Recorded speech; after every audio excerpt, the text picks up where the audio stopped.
The crowded bus rattled through the city, filled with a steady hum of voices and the low growl of its engine, until a sharp, icy voice cut through the noise. "You don't belong here. Go back to Africa." The words hit like a knife, slicing the air and leaving a heavy silence behind.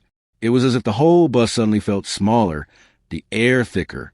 Most passengers quickly turned away, pretending they hadn't heard, as if ignoring the remark would make it disappear. But 17-year-old Isaiah Lynch couldn't pretend. He'd heard it before, maybe not in those exact words, but in sideways glances, in the way people stepped back when he passed, in the tight, uncomfortable stares he got just for being a young black man. Today, though, something felt different. It wasn't just the insult. It was the silence that followed, that unspoken expectation that no one would challenge it. The bus swayed onto Saffron Boulevard, raindrops streaking the windows. The damp smell of wet clothes and faint cheap cologne hung in the air. Across from Isaiah sat Marlene Wilkes, a middle-aged woman with stiff posture and tightly pressed lips. Her gaze locked on him for a brief second, and it felt more like an accusation than curiosity. He'd seen that look before, the look of someone who had already decided who he was, just by his skin color. "This city's falling apart," Marlene muttered, loud enough for everyone to hear, her eyes flicking toward Isaiah. "These kids think they can take over everything." Her voice carried like poison through the bus. "We all know where they come from," she added coldly. "They don't belong here. They should go back to Africa." Isaiah's pulse raced, his grip on his phone tightening. He'd been told things like this too many times. But today wasn't going to be another day. He let it slide. The bus felt heavy, passengers glancing nervously between him and Marlene. Some stared ahead, desperate to avoid involvement. Others waited, almost expecting him to say something. His mother had always told him, "Choose your battles." But this was one he couldn't walk away from. Slowly, he lifted his head, meeting Marlene's eyes. His voice was calm, but it carried a quiet strength that filled the bus. "What did you just say?" The question wasn't loud, but it was full of years of swallowed pain and silent endurance. For the first time, Marlene's composure cracked. She stared at him, as if unsure whether he would back down like so many before him. Isaiah didn't look away. "I just want to make sure you heard yourself," he said evenly. "I want you to understand exactly what you just said." Marlene's grip on her handbag tightened. Her knuckles went white, but she stayed silent. The whole bus was still.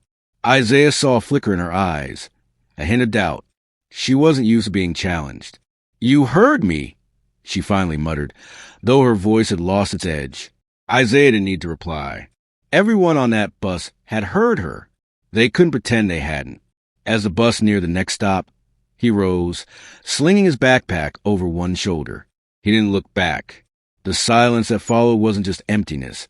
It was a shift, a sign that something had changed. Stepping into gray, rain-soaked streets of Saffron Boulevard, Isaiah knew he had made his point. Isaiah couldn't help but wonder, would anyone else ever speak up?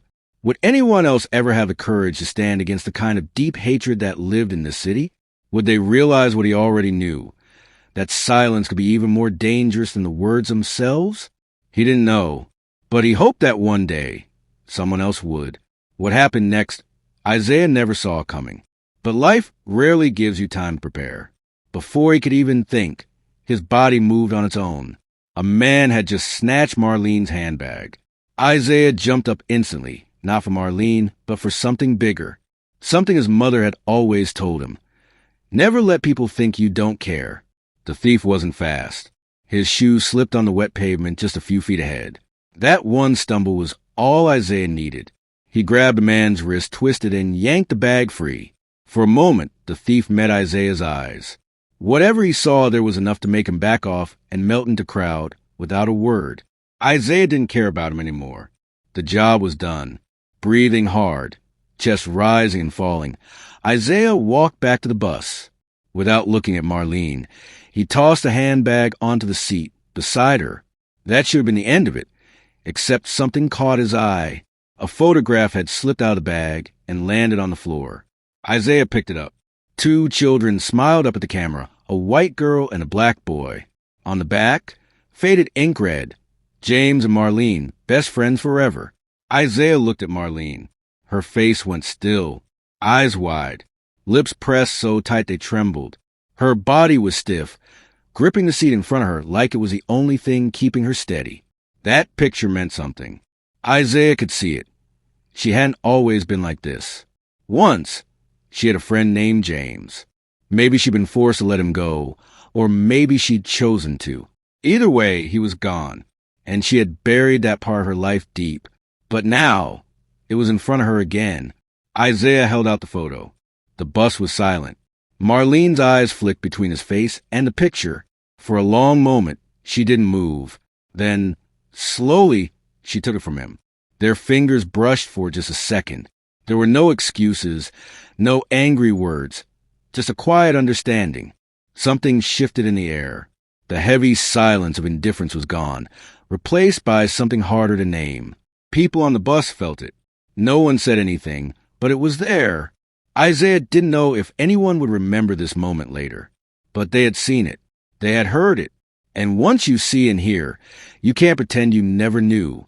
He stood, slung his backpack over one shoulder, and started toward the door. A voice called from behind. "Hey, kid." It was a construction worker from earlier. His face was serious, but his eyes held something new, a thoughtful look, as if he'd been replaying the whole thing in his head. He gave Isaiah a small, deliberate nod. Isaiah nodded back and kept walking. As he passed the back row, a teenage girl whispered to her friend, "I'll never be like her." Her voice was low, but clear enough for Marlene to hear. Marlene didn't reply, but Isaiah saw her grip the photo tighter. She wasn't staring off anymore. She was looking at the picture, at her younger self, at James's smile. She stayed quiet, but for the first time, her silence wasn't sure of itself. It was heavy with doubt. Isaiah didn't care whether Marlene changed. That wasn't his job. What mattered was that he had made people think. And sometimes, that's where change begins. The world doesn't shift in a day. Prejudice like Marlene's had existed for generations. And many people chose to stay quiet, to pretend they hadn't seen or heard. But Isaiah knew one thing for sure. If everyone stayed silent, injustice would last forever. He wasn't a hero. He hadn't tried to fix the world in one moment. He had simply done what was right. And that was enough to create a crack in the way people thought. Maybe Marlene wouldn't change. But maybe someone else on that bus would. Maybe next time, faced with a moment like this, they wouldn't stay silent. And what about you? If you had been there, would you have looked away? Or would you have spoken up like Isaiah?